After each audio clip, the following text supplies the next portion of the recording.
स्वरोजगार।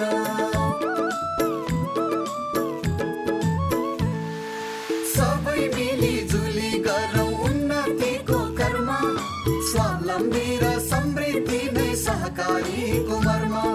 समानता र स्वाधीनताको भावनाले भरौँ, आर्थिक अनि सामाजिक सांस्कृतिक विकास गरौँ।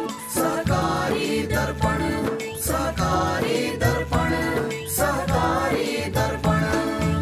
नमस्कार, सहकारी दर्पण कार्यक्रमको तर्फबाट यो कार्यक्रम प्रत्येक महिनाको पहिलो र तेस्रो शनिबार साँझ 6 बजेदेखि करिब 25 मिनट अवधिभर सहकारीका विविध विषयवस्तु समावेश गरी प्रस्तुत गर्ने गरिन्छ।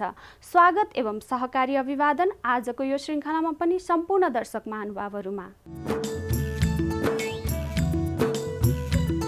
दर्शक महानुभावहरू, आजको कार्यक्रममा हामी सहकारी विभागका रजिस्ट्रार डाक्टर टोकराज पाण्डेसँग हाम्रा सहकर्मी साथी दिलीप पौडेलले गर्नुभएको कुराकानी प्रस्तुत गर्नेछौँ।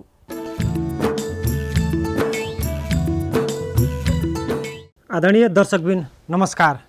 हाम्रो मुलुकमा करिब 34,000 भन्दा बढी सहकारी सङ्घ संस्थाहरू रहेका छन्। आज हामी सहकारीको नियामक निकाय सहकारी विभागले कसरी अनुगमन निरीक्षण गरिरहेको छ, सहकारीको ऐन नियमावली कानुनको पक्ष के छ र कोभिड-19ले सहकारी क्षेत्रमा कस्तो प्रभाव पारिरहेको छ भन्ने लगायतका विषयमा छलफल गर्दैछौँ।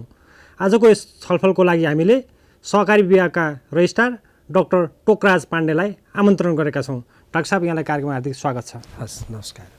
अहिले कोभिड-19ले अर्थतन्त्रको विभिन्न क्षेत्रमा असर पुर्याइरहेको छ। त्यसमा सहकारी क्षेत्रमा पारेको प्रभावको र असरको विषयमा सहकारी विभागले अध्ययन गरिरहेको थियो। खास कस्तो प्रकारको असर पुगेको देखियो त अध्ययनमा? विशेष त 2019 को जुलाईबाट कोभिडको इम्प्याक्ट विश्वव्यापी रूपमा देखा पर्यो। नेपालमा हामी आर्थिक वर्ष 2076 को अन्तिम चरणमा विशेष त चैत महिनामा यो अलि उत्कर्षमा पुगेपछि चैतको 11 गतेबाट नेपाल सरकारले लकडाउनको घोषणा गर्यो र कोभिड-19 को प्रभाव न्यूनीकरण गर्न, जनधनको क्षतिलाई कम गर्नका लागि यो डिक्लेयर गरिसकेपछि आर्थिक गतिविधिहरू, अर्थतन्त्रका विभिन्न एक्टिभिटीहरू चाहिँ कम भएर गए। यो अर्थतन्त्रका गतिविधिहरू कम हुँदै जाँदा सहकारी क्षेत्र यसबाट अछुतो हुने अवस्था भएन। सहकारीमा पनि केही न केही सङ्कट पर्यो भनेर हामीले अध्ययन गऱ्यौँ। अध्ययन गर्दा सहकारी क्षेत्रमा हामीलाई अनुमान के थियो भने जो राखेको बचत चाहिँ फिर्ता जाने, डिपोजिट चाहिँ घट्ने अवस्था छ भन्ने हाम्रो अनुमान थियो। तर हामीले अध्ययन गरिसकेपछि त्यसको फरक पिक्चर आयो। अर्थात् यो बिचमा सहकारी क्षेत्रमा झन्डै 8.5% जति बचत बढेको छ। अर्थात् यसका सेयर सदस्यहरूले आफ्नो बचत बढाउँदै लगेका छन् सहकारीमा। अब सहकारीमा कर्जा प्रवाहको स्थिति झन्डै 1% भन्दा कम सङ्कुचन भएको छ। यसले के देखाउँछ भने बचत चाहिँ बढेको छ, कर्जा प्रवाह अर्थात् लगानी चाहिँ हुन सकेको छैन। त्यो एउटा च्यालेन्ज पनि हो, अवसर पनि हो। च्यालेन्ज यो अर्थमा कि अब सहकारी संस्थाले सङ्कलित बचतलाई परिचालन गर्न सकेनन् भने सहकारीको कार्य सम्पादनमा, सहकारीका क्रियाकलापमै सङ्कट आउँछ। तर अवसर किन पनि हो भने हामीसँग हिरा छ त, यो कुनै पनि बेला हामीले फोर्न सक्छौँ। त्यसैले यो मौकामा फोर्न सक्ने हिरा हामीसँग तयार भएको छ, यो एउटा अवसर पनि हो। समग्र सहकारीको स्थिति निराशाजनक छैन। कोभिडले अन्य क्षेत्रमा प्रभाव पारेको कारणले सहकारी अछुतो रहने अवस्था त भएन, तर हामी आत्तिहाल्नुपर्ने छैन। जस्तै यहाँहरूले जुन प्रतिवेदन चाहिँ विभागीय मन्त्रीज्यू, अर्थमन्त्रीज्यूलाई पनि बुझाउनु भयो, त्यसमा केही रिकमेन्डेसन केही थियो कि? हो, हामीले अध्ययन गरिसकेपछि विशेष त यो अध्ययनको सूत्रपात मान्य भूमि व्यवस्था, सहकारी तथा गरिबी निवारण मन्त्रीज्यूले पनि केही अध्ययन गर्नु पर्यो भनेर हामीलाई भन्नुभयो। त्यस्तै उच्चस्तरीय वित्तीय कार्य समितिमा सहकारी विभागको रजिस्ट्रार पनि सदस्य हुन्छ, जो अर्थमन्त्रीज्यूले त्यसको चेयर गर्नुहुन्छ। त्यहाँ भएको छलफलमा पनि सहकारीमा कस्तो इम्प्याक्ट पर्यो स्टडी भयो हुन्थ्यो भन्ने मान्य अर्थमन्त्रीज्यूको पनि विषय आयो। त्यस्तै गरी नेपाल राष्ट्र ब्याङ्कको गभर्नर साहबले पनि सहकारीलाई एउटा स्टडी गरियो भने हामीले भोलिका दिनमा मोनेटरी पोलिसी लगायतका पोलिसीहरू फर्मेसनमा पनि सपोर्ट हुन्छ भनेपछि हामीले त्यसलाई अगाडि बढायौँ। विशेष त यसमा खासै धेरै केही थिएन। झन्डै विभागको 18 जना जति जनशक्ति, उपरजिस्ट्रार, सेक्सन अफिसर र केही सहायक कर्मचारी साथीहरूको सहयोगमा स्टडी भयो र त्यो स्टडीले दिएको प्रतिवेदन चाहिँ झन्डै 21 दिन लागेर हामीले स्टडी गऱ्यौँ। त्यो प्रतिवेदन हामीले मान्य भूमि व्यवस्था मन्त्रीलाई, मान्य अर्थमन्त्रीलाई, हामीले त्यसै गरी राष्ट्र ब्याङ्कको गभर्नरलाई ह्यान्डओभर गऱ्यौँ र उहाँहरूलाई हामीले केही रेकमेन्ड गरेका थियौँ। जस्तै मुख्य कुरा भनेको तरलता बढेको छ, अब तरलतालाई परिचालन गर्ने के मेकानिजम गराउनु पर्यो एउटा विषय। दोस्रो विषय, अब मोनेटरी पोलिसी आउँदैछ, यी लगायतका पोलिसीहरूमा सहकारी पनि इन्कर्पोरेट हुनु पर्यो भन्ने विषय।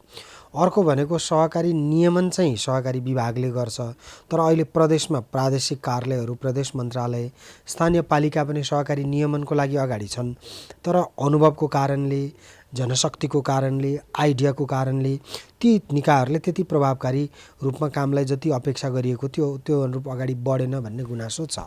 यस्तो अवस्थामा हामीले 7वटा प्रदेशमा सहकारी विभाग अन्तर्गत सङ्घीय मन्त्रालय अन्तर्गत रहने प्रादेशिक कार्यालय खोल्ने हो कि त्यो भयो भने सहकारीको नियमनलाई सहज हुन्छ, प्रदेश र स्थानीय तहको क्षमता अपग्रेड गर्नलाई सहयोग हुन्छ भनेर पनि रेकमेन्ड गरिएको छ।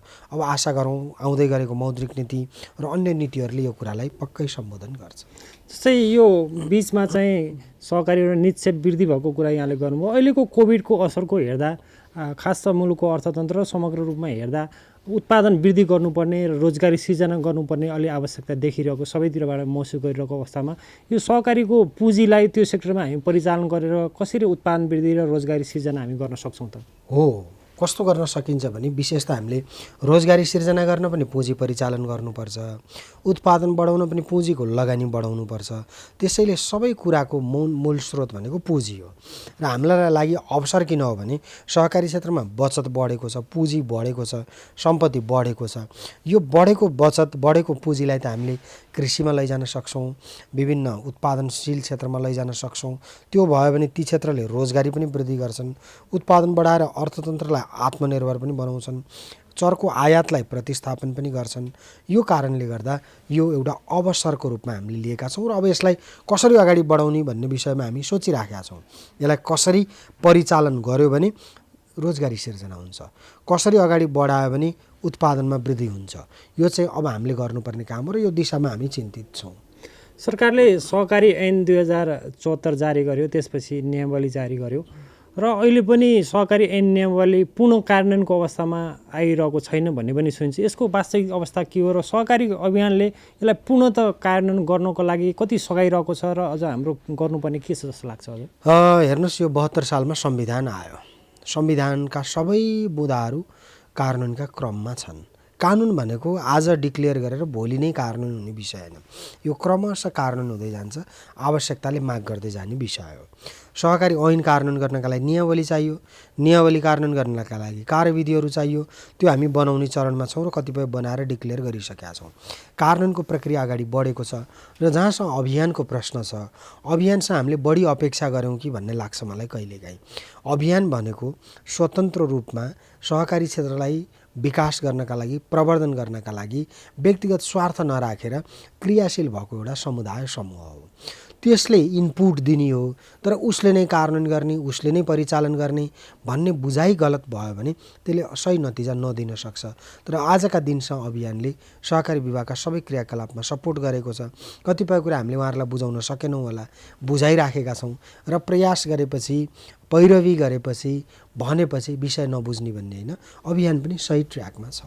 जस्तै सहकारी ऐन नियमावलीमा भएका केही नयाँ संरचना जस्तै कर्जा सूचना केन्द्र लगायतका व्यवस्थाहरू जुन नयाँ संरचना तयार गर्नुपर्ने थियो र त्यसको कार्यान्वयनको पार्टमा हामी कुन चरणमा कहाँ पुगिरहेका छौँ खास अहिले? यो विषय कस्तो हुन्छ भने कहिलेकाहीँ मानिसका अपेक्षाहरू बढी हुन सक्छन्। सहकारी भनेको सहकारीको आइसिएले प्रतिपादन गरेका 7वटा सिद्धान्तहरू, त्यसका मूल्य मान्यताहरू, सहकारी कानुनले दिशानिर्देश गरेका विषयहरू, सहकारी भनेको समाजलाई सोसल बिजनेसको रूपमा अगाडि बढाएर मानिसको आर्थिक स्थिति उकास्ने, जीवनस्तर उकास्ने, उत्पादन बढाउने र समूहमा छरिएको बचतलाई परिचालन गर्ने हो।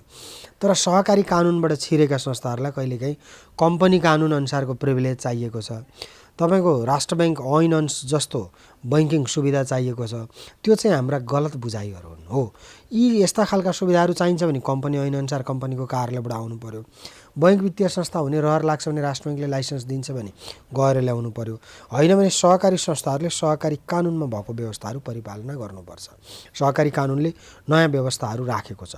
सहकारी संस्थालाई जोगाउनका लागि, सहकारी मार्फत मुलुकलाई पुर्याएको योगदान बढाउनका लागि, जस्तै विद्युतीय कारोबारको कुरा, अन्तर सहकारी कारोबारको कुरा, कर्जा सूचना केन्द्रको कुरा, सहकारी प्रवर्धन कोषहरूको कुरा, अनि त्यसपछि बचतको सुरक्षण कोषको कुरा, विभिन्न नयाँ व्यवस्थाहरू छ।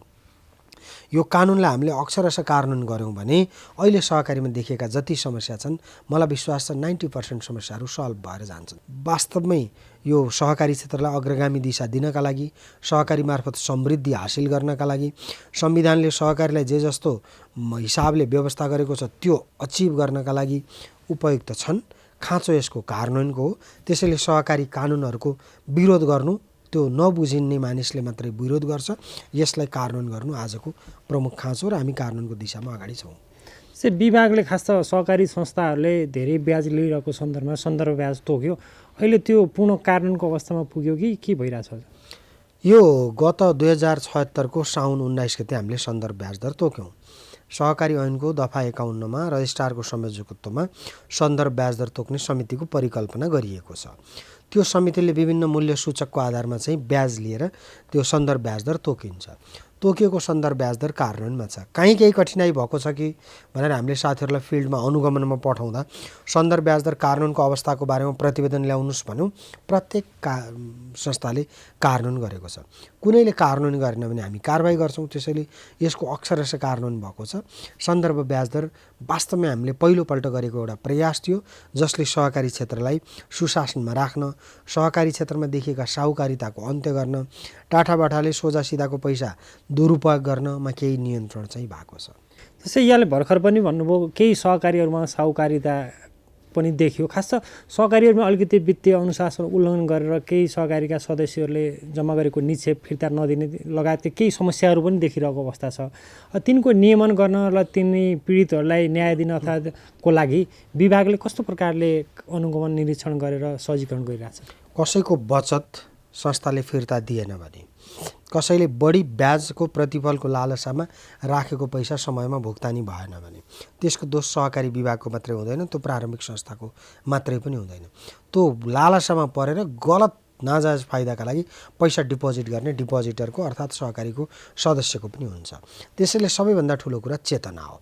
प्रत्येक सदस्यमा चेतना आएर मेरो संस्था कस्तो हो, त्यो संस्थामा डिपोजिट गर्न हुन्छ कि हुँदैन, त्यहाँको आन्तरिक सुशासन कस्तो छ, अडिट रिपोर्ट के छ भन्ने कुरामा चाहिँ सदस्यहरू पनि चनाखो हुनुपर्छ। सदस्य चनाखो भयो भने समस्या आउँदैन। हामी कहाँ चलन कस्तो छ भने आफूले गल्ती गर्ने अनि अरूलाई चाहिँ कोट्याउने प्रवृत्ति छ। आफ्नो आङको भैँसी नदेख्ने, अरूको आङको जुम्रा देख्ने भने जस्तै नेपाली उखान अनुसार सहकारीमा पनि केही सदस्यहरूको कुराहरू सुन्न पाइन्छ। त्यसैले आफू पनि जिम्मेवार हुनुपर्छ, आफू पनि सचेत हुनुपर्छ। संस्थामा डिपोजिट गर्दा, संस्थाको सदस्यता लिँदा, संस्थाको कार्यसमितिमा बस्दा कस्तो संस्था हो, संस्थामा भएका अन्य पदाधिकारी कस्ता छन् त्यो कुरा चाहिँ हेर्नै पर्छ। त्यसमा केही समस्या भएको भए सहकारी विभागले समन्वय गर्न, सहकारी विभागले समस्याको गाँठो पुकाउन पहल गरिराखेको छ। जस्तै अलि बढी चर्चामा आएको ओरिएन्टल सहकारीदेखि विभिन्न सहकारीहरूको विषयमा हामी सुन्दै आइरहेका छौँ र त्यसको लागि उनीहरूलाई न्याय दिनको लागि राज्यको निकायको तर्फबाट जति हुनुपर्ने त्यो नभएको पनि गुनासो सुनिन्छ। यो समस्याग्रस्त सहकारी व्यवस्थापन समिति छ सहकारी ऐन अनुसार। सङ्कटग्रस्त भएका सहकारी संस्थाहरू जहाँ तपाईँको तोकिएको बचत समयमा फिर्ता पाएन भने, तपाईँको 25 जनाभन्दा बढी सेयर सदस्यले सहकारी विभागमा आवेदन दियो भने हामीले हेरेर छानबिन गरेर त्यो संस्थालाई समस्याग्रस्त घोषणाका लागि यो हाम्रो भूमि व्यवस्था सहकारी गरिब निवारण मन्त्रालय मार्फत पठाउँछौँ। मन्त्रालयले डिक्लेयर गरेर यो समस्याग्रस्त सहकारी व्यवस्थापन समितिमा पठाउँछ। त्यो समितिले काम अगाडि बढाएको छ।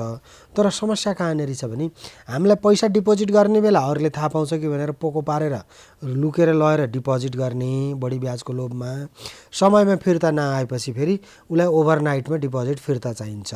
त्यस्तो यो इमोसनल कुराले चाहिँ चल्दैन। आफू पनि जिम्मेवार हुन सक्नुपर्छ। समस्याग्रस्त सहकारी व्यवस्थापन समितिले पनि काम अगाडि बढाएको छ। आशा गरौँ यसले केही न केही सङ्कटमा परेका मानिसहरू सेयर धनीहरूलाई जोगाउनलाई केही काम गर्छ। अब राष्ट्रिय सहकारी विकास बोर्डले खासमा नीति नियम प्रवर्धन अध्ययन अनुसन्धानको क्षेत्रमा काम गर्दै आइरहेको छ। अब यो परिवर्तित सन्दर्भमा राष्ट्रिय सहकारी विकास बोर्डको भूमिका कस्तो हुनुपर्छ जस्तो लाग्छ यहाँलाई? राष्ट्रिय सहकारी विकास बोर्ड एउटा छुट्टै परिवेशमा सृजना भएको थियो। राष्ट्रिय सहकारी विकास बोर्डलाई जति टिओआर दिएको छ त्यो संसारको प्रतिफल आएको छ कि छैन। विशेष त राष्ट्रिय सहकारी विकास बोर्डको काम यहाँ भएको लगानी, यहाँ भएको जनशक्तिले दिएको आउटपुटमा निर्भर पर्छ। त्यसैले राष्ट्रिय सहकारी विकास बोर्डलाई अझै थप बजेट र जनशक्ति सहित अगाडि बढाउने हो कि राष्ट्रिय सहकारी विकास बोर्ड र सहकारी विभागलाई अन्तर सम्बन्धित गरेर यसलाई काहीँ समायोजन गरेर अगाडि बढ्ने हो कि? बोर्डले सहकारी नीतिको परिमार्जनको पनि छलफल गरिरहेको छ, परिमार्जनको लागि गृह कार्य काम पनि गरिरहेछ। भर्खर मात्र सहकारीको दीर्घकालीन रणनीति पनि तयार भएको अवस्था छ। यसको महत्त्व कति के छ जस्तो लाग्छ? संविधानले सहकारीलाई अर्थतन्त्रको प्रमुख एउटा पिलर हो, 3वटा पिलर मध्ये भनेर डिक्लेयर गरेको छ। त्यो पिलर अनुसार थेग्नका लागि हाम्रो नीतिको ड्राफ्ट भएको छ कि छैन, नीतिलाई कार्यान्वयन गर्ने कार्यनीति र नीतिबीच टाइअप छ कि छैन, यी कुराहरूमा धेरै विचार गर्नुपर्ने आवश्यकता छ। त्यसैले दीर्घकालीन नीतिहरू निर्धारण गर्दा अचिभ हुने अब्जेक्टिभहरू गोलहरू राख्यौँ भने चाहिँ सहज हुन्छ।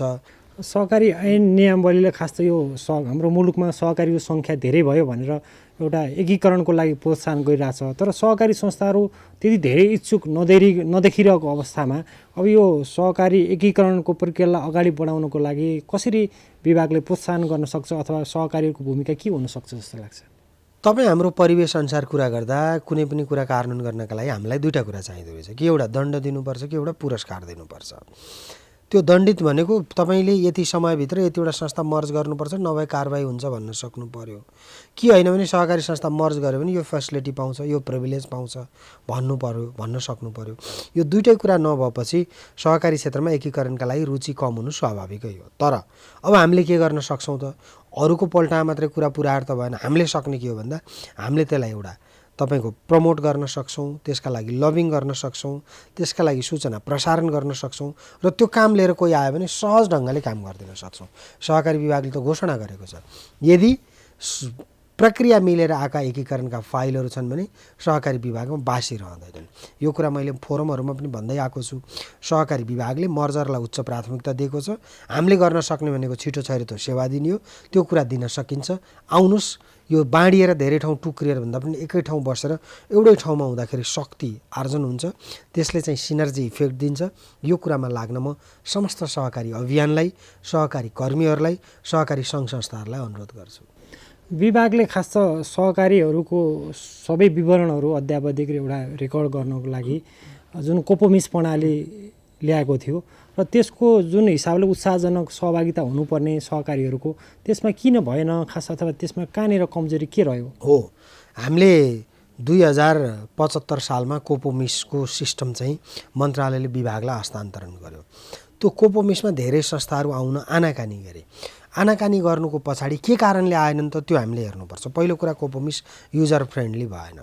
दोस्रो कुरा, विवरणहरू प्रत्येकपल्ट टाइप र तपाईँको गर्न झन्झटिलो हुन्छ। कम्तीमा त्यसलाई डाटा माइग्रेट गर्ने व्यवस्था भएको भए सहज ढङ्गले आउँथ्यो। तेस्रो कुरा भनेको कोपोमिस सफ्टवेयर सिस्टमै यति झन्झटिलो र लेन्दी थियो कि जसलाई युजरले युज गर्नै नसक्ने अवस्था थियो। अब सहकारी विभागले सञ्चालन गरेको कोपोमिसलाई प्रभावकारी बनाउनु पर्छ है भन्ने भएपछि विभागले यो वर्ष अधिकतम बजेट कोपोमिसको लागि छुट्याएको छ। मेन पावरहरू हायर गरेको छ, सिस्टमलाई अपग्रेड र स्ट्रेन्थेनिङ गरेको छ। अब सहकारी संस्थाहरूको युज बढ्छ, त्यसमा सजिलो हुन्छ। धेरै मानिसले फेसबुक किन चलाउँछन्? फेसबुक युजरको फ्रेन्डली छ, सजिलो छ। त्यसैले जुनसुकै सिस्टम पनि सजिलो भयो भने त्यसका उपभोक्ताहरू आकर्षित हुन्छन्। त्यसैले कोपोमिसलाई हामीले युजर फ्रेन्डली बनाउने अभियानमा छौँ। करिब करिब सकियो पनि युजर फ्रेन्डली बनाउने काम। अब यसलाई कार्यान्वयनको चरणमा लान्छौँ। मलाई विश्वास के छ भने हामी यो अब चालु आर्थिक वर्षको अन्तिमसम्ममा कोपोमिसमा धेरै करिब 50% संस्थाहरूलाई आबद्ध गरिसक्छौँ। यो सहकारीको अभियानको नेतृत्व गरिरहेका संस्थाहरू, विशेष गरी सहकारी महासङ्घ लगायतका अन्य विषयगत सङ्घहरू छन्, यिनीहरूको भूमिकालाई विभागले कसरी हेरिरहेको छ? पहिलो कुरा त यी संस्थाहरूलाई कानुनले जे भूमिका दिएको छ त्यही अनुसार काम गर्ने हो, विषय 1। विषय 2, यो हामी प्रतिस्पर्धी कोही पनि होइन, हामी पूरक हो एकअर्का पूरक भएको कारणले सहकारी विभागले महासङ्घलाई, नेप्स्कुनलाई, बैङ्कलाई, केन्द्रीय विषयगत सङ्घहरूलाई सबैलाई सहकार्य गर्न, सहजीकरण गर्न, नीति निर्माणमा इनपुट दिनका लागि जहिले पनि प्रमोट गरिराखेकै छ। त्यसैले उहाँहरूको भूमिका पनि राम्रो छ। तर अब भोलिको दिनमा हामी अलि बढी नेतृत्व विकास, अलि बढी अभिव्यक्ति शैलीमा बढी लाग्यौँ, उत्पादनमा, क्षमता अभिवृद्धिमा कम लागेको आरोप लाग्ने गरेको छ। त्यो आरोपबाट मुक्ति हुनका लागि पनि यो ज्यादा भाषणबाजीलाई कम गरेर काम चाहिँ बढी गर्नुपर्छ। अभियानले पनि, सहकारी विभाग, सहकारी प्रशासनले पनि, बोर्डले पनि त्यो गर्नु जरुरी छ। अब सरकारले आगामी आर्थिक वर्ष 77-78 को लागि बजेट ल्याइसकेको अवस्था छ। विशेष गरी सहकारी क्षेत्रको लागि विशेष गरी विभागले कस्ता कार्यक्रमहरूलाई प्राथमिकतामा राखेर अगाडि बढिरहेको छ? विशेष त यो वर्षको बजेट माननीय अर्थमन्त्रीज्यूलाई सहकारी क्षेत्रले धन्यवाद व्यक्त गरेको छ र आभारी छ, किनभने यो बजेट सहकारी मैत्री छ। सहकारी विषयहरू धेरै सम्बोधन भएको छ। अब यो बजेट कार्यान्वयनबाट नै यसको सही औचित्य पुष्टि हुन्छ। सहकारी विभागले मुख्य गरेर हामीले 2-3 कुरालाई फोकस गरेका छौँ। एउटा कुरा नियमनको पार्ट। सहकारी क्षेत्रमा केही संस्थाहरूमा अराजकता छ, त्यो अराजकता कन्ट्रोल गर्नका लागि नियमन गर्नुपर्छ। नियमन गर्दा अब हामीले मात्रै नगरेर प्रदेशलाई र पालिकालाई पनि इन्हान्स गर्ने गरी हामीले नियमनको पार्ट अगाडि बढाएका छौँ। दोस्रो कुरा भनेको सिस्टम अपग्रेडिङको हो। सिस्टम राम्रो भएन भने त्यसले नतिजा राम्रो दिँदैन। त्यसैले कोपोमिस भन्ने सिस्टमलाई इन्हान्स गर्नका लागि, त्यसलाई हामीले बढावा दिनका लागि बजेटको व्यवस्था गरेका छौँ र त्यसलाई हामीले हाई प्रायोरिटीमा राखेका छौँ। अर्को विषय भनेको अब सहकारी क्षेत्रमा चेतना अभिवृद्धिको पाटो पनि हो, किनभने सहकारी क्षेत्रमा चेतना अभिवृद्धि भनेको सधैँ एउटै कुरा गरेर हुँदो रहन्छ। सहकारी सदस्यहरू जागरुक भएर सहकारी संस्थाको क्रियाकलापमा सदस्यले हस्तक्षेप नगरिकन सहकारीहरूले सही अर्थमा आफ्नो लक्ष्य उद्देश्य हासिल गर्न सक्दैनन्। यो कुरामा पनि सहकारी विभागले सपोर्ट गरेको छ र सहकारी विभागलाई हामीले मुलुकै नमुना विभाग बनाउने अभियानमा अगाडि बढेका छौँ। त्यहाँबाट हुने कार्य सम्पादनमा होस्, त्यहाँबाट हुने सेवा प्रवाहमा होस्, या त्यहाँको ब्युटिफिकेसनको पार्टमा होस्, यो सबै पार्टबाट हामीले सहकारी विभागलाई नमुना विभाग बनाउने गरी अगाडि बढेका छौँ। हामी कार्यक्रमको अन्त्यतर्फ आइसकेका छौँ। टेलिभिजन हेरिरहेका आम सहकारी कर्मी र सहकारी अभियानसँग जोडिएका व्यक्तिहरूलाई यहाँ सहकारीको एउटा नियमन निकायको प्रमुखको हैसियतले के आग्रह गर्न चाहनुहुन्छ? विशेष त नेपालको सहकारी संसारका लागि उदाहरणीय छ, किनभने मुलुकको संविधानले, कानुनले, बाँकी नियम नीतिहरूले यो सहकारीलाई अत्यन्तै ठुलो स्पेस दिएका छन्। सहकारीमा आबद्ध जनसङ्ख्या पनि बढी छ। आजको दिनमा झन्डै 65 लाख मानिसहरू सहकारी मार्फत आबद्ध हुनु भनेको ठुलो अचिभमेन्ट हो। सहकारीहरू 35,000 को सङ्ख्यामा झन्डै देशका विभिन्न कुना काप्चामा पुगेका छन्। तर यति हुँदाहुँदै के सहकारीले मुलुकको अर्थतन्त्रलाई जति योगदान पुर्याउनु पर्ने हो पुर्याएको छ त? के तपाईँ हामी नेतृत्वमा बसेर सहकारीमा जे जस्तो सर्भिस डेलिभरी दिनुपर्ने हो, जे जस्तो नीति नियमहरू बनाउनु पर्ने हो, सहकारी क्षेत्रलाई जे जसरी अगाडि बढाउनु पर्ने हो त्यसरी बढाएका छौँ कि छैनौँ त? हाम्रा गतिविधिहरू भाषणमा केन्द्रित भए कि कामतर्फ केन्द्रित भए? पुनरावलोकन गर्ने बेला आएको छ। सहकारी विभागले पनि पुनरावलोकन गर्दैछ। एकचोटि यसलाई सम्पूर्ण सहकारी अभियानले, सहकारी प्रशासनले यसलाई सिंहावलोकन, 1 कदम अगाडि बढ्ने र 2 कदम पछाडि हेट्ने ढङ्गले सहकारी क्षेत्रलाई पुनर्संरचना गरौँ। यसलाई नयाँ ढङ्गले अगाडि बढायौँ भने नेपाल जस्तो भूबनावट, नेपाल जस्तो मानसिकता, सामाजिक वातावरण भएको मुलुकका लागि सहकारी एउटा अचूक समृद्धिको माध्यम बन्न सक्छ। हस्, यहाँको महत्त्वपूर्ण समय र समाजको लागि धन्यवाद। हस्, यो अवसरका लागि धन्यवाद। दर्शक महानुभावहरू, तपाईँलाई हाम्रो कार्यक्रम कस्तो लाग्यो? कार्यक्रमको बारेमा तपाईँका प्रतिक्रिया पठाउनुहुनेछ भन्ने आशा गरेका छौँ। हाम्रो ठेगाना हो Rashtriya Sahakari Vikas board, Pulchowk, Lalitpur, post box number 5717, phone number 5010-131, email kopsanchar@gmail.com, website www.ncdv.org.np। दर्शक महानुभावहरू, तपाईँले हाम्रो कार्यक्रम आफ्नो समयानुकूल युट्युबमा पनि हेर्न सक्नुहुनेछ। अवस्थ दर्शक महानुभावहरू, आजको हाम्रो कार्यक्रमको निर्धारित समय सकिन लागेको छ। सहकारी सम्बन्धी विविध सामग्री लिएर आगामी कार्यक्रममा भेट्ने बाचा गर्दै आजको हाम्रो कार्यक्रमबाट हामी सबै बिदा चाहन्छौँ। नमस्ते, जय सहकारी।